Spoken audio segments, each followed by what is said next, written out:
Alhamdulillah wassalatu wassalamu ala Rasulillah wa ala alihi wa sahbihi wa mawalah. Alam semesta merupakan ciptaan Allah Subhanahu wa taala. Langit, gunung, lautan merupakan makhluk Allah Subhanahu wa taala yang semua itu tunduk kepada Allah Subhanahu wa taala. Alam merupakan amanah yang Allah Subhanahu wa taala berikan kepada manusia untuk menjaganya. Allah Subhanahu wa taala menyebutkan di dalam Al-Quran, wala tufsidu fil ardi ba'da islahiha, dan janganlah kalian merusak ard, bumi, setelah Allah Subhanahu wa taala memperbaikinya.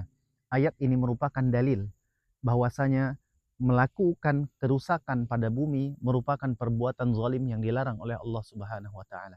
Oleh karenanya sebagai seorang muslim, sebagai manusia, sebagai khalifah yang diperintahkan untuk menjaga amanahnya, hendaknya ia memperhatikan bahwasanya dalam menjaga lingkungan, alam, ada skala pribadi, skala keluarga, serta skala masyarakat.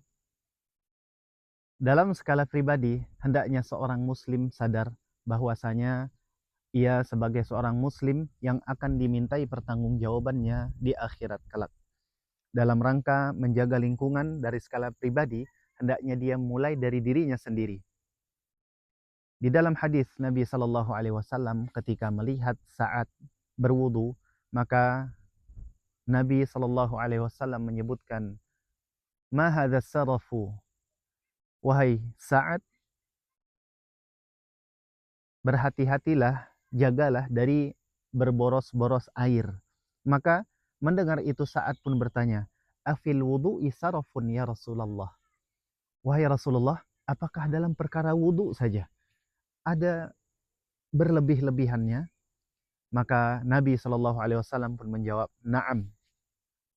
Wa fil wudu'i sarafun wa in kunta fi nahrin jarin, kata Nabi Shallallahu Alaihi Wasallam. Ya, di dalam wudu pun terdapat perkara berlebih-lebihan, walaupun engkau berada di tepi sungai yang mengalir.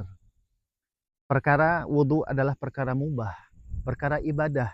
Seseorang memulai ibadah, sholatnya, tawafnya, harus diawali dengan wudunya. Perkara wudu, mubah, bahkan ibadah, itu dilarang oleh Rasulullah untuk berlebih-lebihan. Wa in kunta fi nahrin jarin, kata Rasulullah sallallahu alaihi wasallam, walaupun engkau berada di sungai yang mengalir. Hal ini menunjukkan pada tempat-tempat dan sumber daya yang banyak pun Nabi sallallahu alaihi wasallam tetap melarang kita untuk berlebih-lebihan.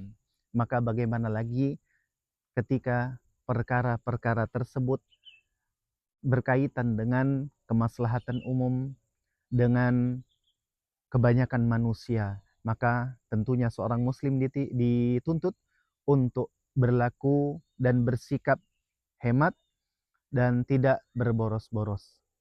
Kemudian dalam skala keluarga, kita menyadari bersama-sama bahwasanya keluarga merupakan madrasatul ula, sekolah pertama bagi anak-anak yang ada di keluarga tersebut. Maka nilai-nilai pendidikan Islam bisa diterapkan pada anak-anak di lingkungan keluarga.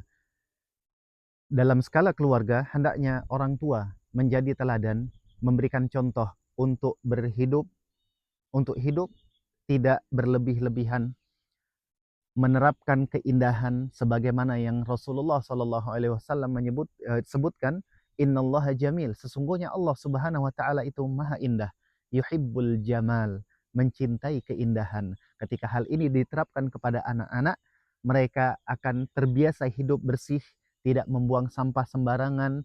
Bahkan hadis yang kita sampaikan tentang wudunya saat tadi bisa kita terapkan kepada anak-anak. Dalam sumber daya yang banyak pun harus diperintahkan seorang muslim untuk berhemat. Maka hal ini bisa diterapkan pada lingkungan keluarga. Terlebih Allah Subhanahu wa taala telah menyebutkan, Qu anfusakum wa ahlikum nara. Lindungilah diri kalian serta keluarga kalian dari api neraka. Dan ulama salaf memandang bahwasanya dalam bentuk melindungi keluarga dari api neraka adalah dengan menanamkan nilai-nilai pendidikan, bahkan mencintai alam, melindungi alam, bersikap tidak berlebihan, termasuk bagian dari akhlak dan adab Islami. Kemudian pada skala masyarakat yang lebih luas, cara agar kita melindungi lingkungan dalam skala masyarakat adalah dengan kita aktif ikut andil dalam bekerja bakti di lingkungan sekitar, kemudian menegur orang lain yang melakukan pengerusakan di atas bumi dengan adab dan hikmah, tidak dengan kasar ataupun keras. Kemudian kita mendukung segala kebijakan yang menimbulkan kemaslahatan umum. Dalam Islam, agama Islam tidak hanya agama individu, namun Islam juga agama berjamaah. Maka ketika ada kerusakan yang dilakukan oleh orang lain dan kita mampu untuk menegurnya dengan baik dan hikmah, maka hendaknya kita menegurnya. Karena Allah Subhanahu wa taala telah mengabarkan di dalam Al-Qur'an, wattaqu fitnah la tusibanna alladhina zalamu minkum khassah. Takutlah kalian akan fitnah, azab, teguran yang tidak hanya menimpa orang-orang yang zalim saja, akan tetapi menimpa orang-orang yang beriman, orang-orang yang beramal soleh, orang-orang yang menjaga lingkungan. Disebabkan apa? Disebabkan mereka diam, tidak menegur orang yang berbuat kezaliman. Dan jelas di dalam Al-Quran Allah Subhanahu wa ta'ala menyebutkan, Zaharal fasadu fil barri wal bahri bima kasabat aydin nas. Telah nampak kerusakan di muka bumi serta di lautan disebabkan ulah tangan manusia.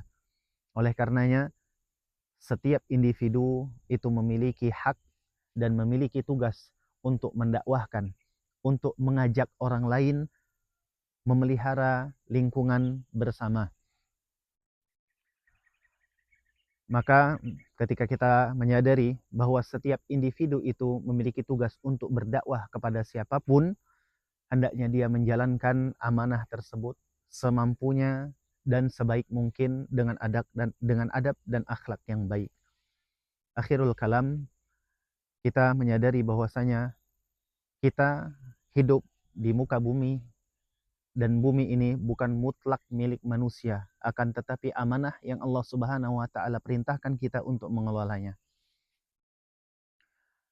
Semoga Allah Subhanahu wa taala menjadikan kita hamba yang senantiasa taat kepada Allah Subhanahu wa taala dan menjalankan amanahnya sebagai khalifah, menjaga dan mengelola bumi ini dengan baik dan sesuai dengan tuntunan Al-Qur'an serta sunnah Nabi sallallahu alaihi wasallam. Subhanakallahumma wa bihamdika asyhadu an la ilaha illa anta astaghfiruka wa atubu ilaik.